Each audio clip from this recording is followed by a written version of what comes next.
Krishna, then, is a religious icon, venerated by generations of Hindus. Yet there are many, especially among the educated classes, who doubt his very existence and regard the whole thing as somewhat of an ancient myth. There is now, however, compelling evidence to suggest that Krishna was no figment of the imagination, but a being who actually existed here on earth. His miracle performing may be disputed, his divinity even, but not, it seems, his existence. Krishna was born at least 14 centuries before Christ.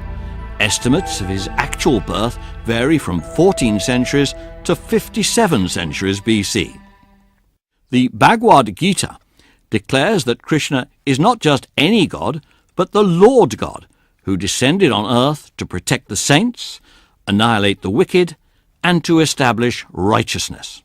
Whenever the forces of evil rule the earth, I will incarnate myself to destroy the wicked, to protect the saints, and to establish righteousness in age after age. These are the words of Krishna as set down in the Bhagavad Gita. One of the best sources of evidence of Krishna is the Mahabharata, which dates from just before the Christian era. The critical edition of the Mahabharata lies at the Bhandaka Oriental Research Institute at Pune in India. The Mahabharata consists of 18 books called Parvas, containing 100,000 verses. They describe a terrible war between the Pandavas, led by Krishna, and the evil Kauravas, in which 4 million soldiers are said to have perished in 18 days.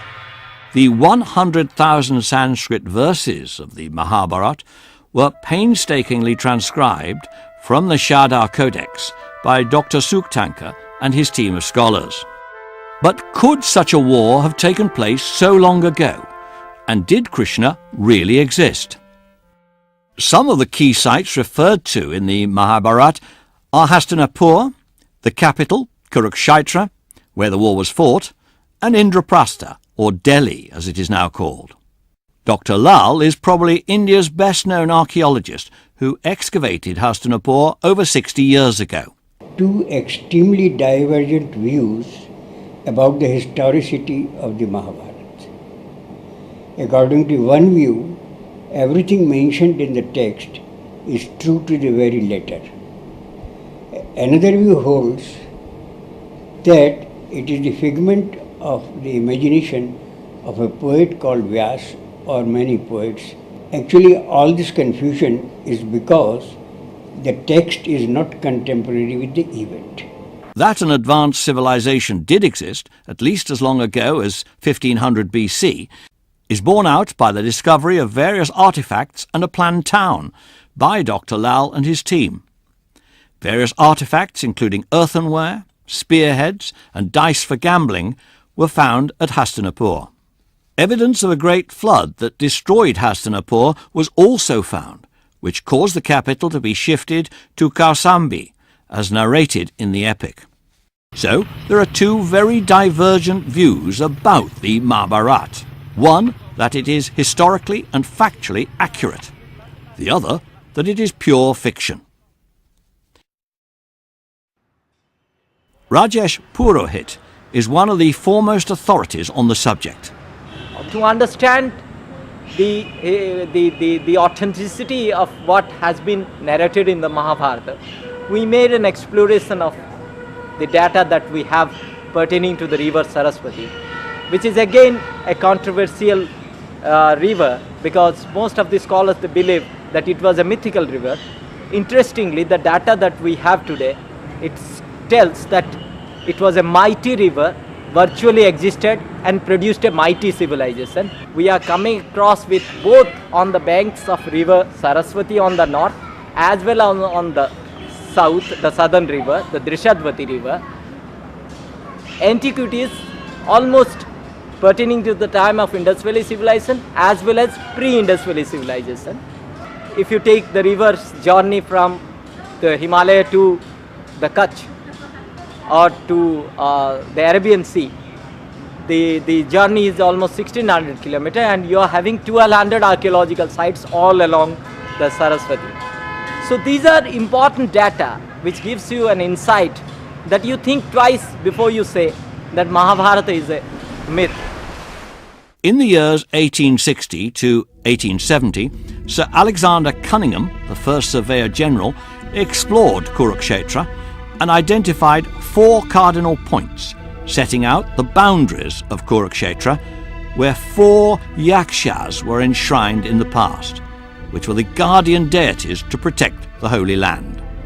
The lack of inscriptions from this period can be explained by the fact that writing in India is believed to have only come into use after the arrival of Alexander in 325 BC. Rajesh Purohit again. The Ashokan inscription is not talking about the Hindu tradition, the Hindu way of life, or the epic Mahabharata. It doesn't discuss anything about us. Ashoka's time is considered to be the time of a radical reformation from Hinduism to Buddhism. Further supporting evidence comes from the discovery of coins dating from 172 BC. These were issued by the Indo-Greek ruler Ogothocles in present-day Afghanistan, which show Krishna on one side and Balarama on the other. In the 1850s, this column was discovered. It was erected by the Greek ruler Heliodorus in honour of Krishna. This has been dated to being from 113 BC. Further evidence is found in the later inscription of Pulakeshini II from Badami, and this calculates the date of the Mahabharata as 3131 BC.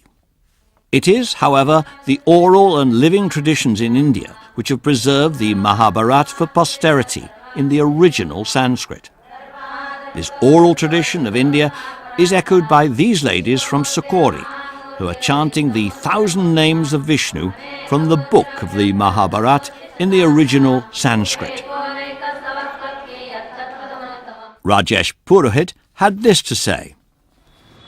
But in India, nobody knows how and why they adopted this kind of historical tradition.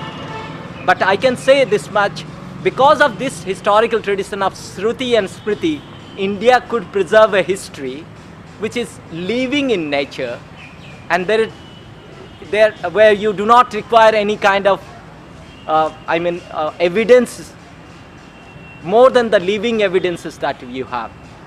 Another example of this living tradition can be found here on the site of the Battle of Kurukshetra, where people come to chant the names of Krishna and remember his heroic deeds that were recorded in the Mahabharata. बदलने के लिए उनका सबका राक्षसों का नाश करने के लिए उनको यहाँ आना पड़ता है.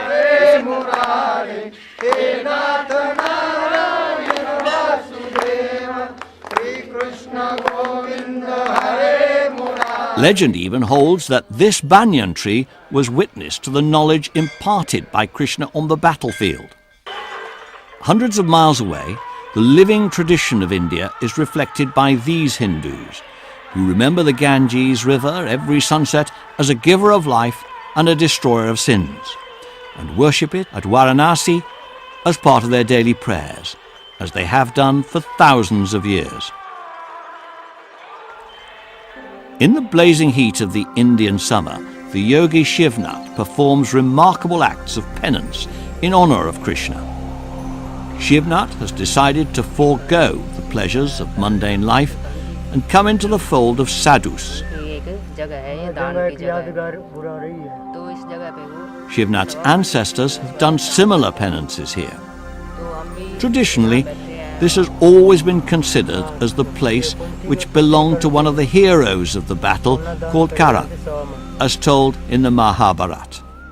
Ramprasad Birbal, who also lives here, finds many bones washed up from beneath the soil and believes that these belong to the warriors who perished in the battle.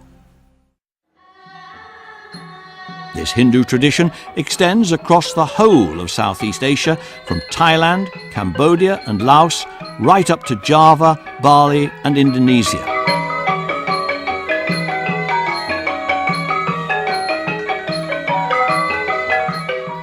Celebration of this living tradition of worship to Krishna is found in the most unlikely places. Here, in a dance studio in Leeds, Devika Rao, a dancer, performs in honour of Krishna.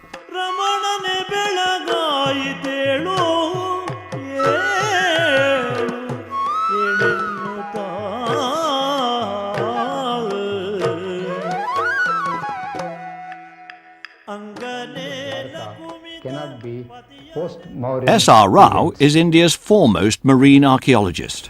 When I demolished a modern building, some temple of Vishnu of 9th century came to light below the building.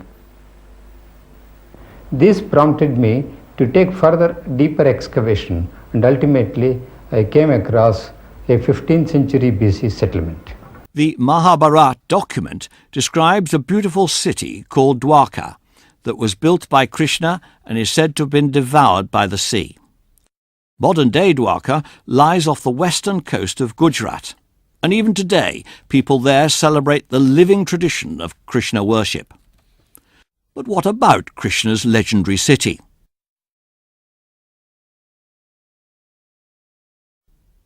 Recently, marine archaeologists from the National Institute of Oceanography discovered an entire city under the western coast of Gujarat near Beit Dwarka. Dr. Rao and his team had finally found evidence that proved the existence of Krishna's city of Dwarka that was described as being flooded by ocean waters 36 years after the Mahabharata was written. Many artifacts of considerable antiquity were found from the ocean bed. This seal shows a bull, a unicorn and a goat, and provides strong evidence for proof of the story from the Mahabharata, which says that it served as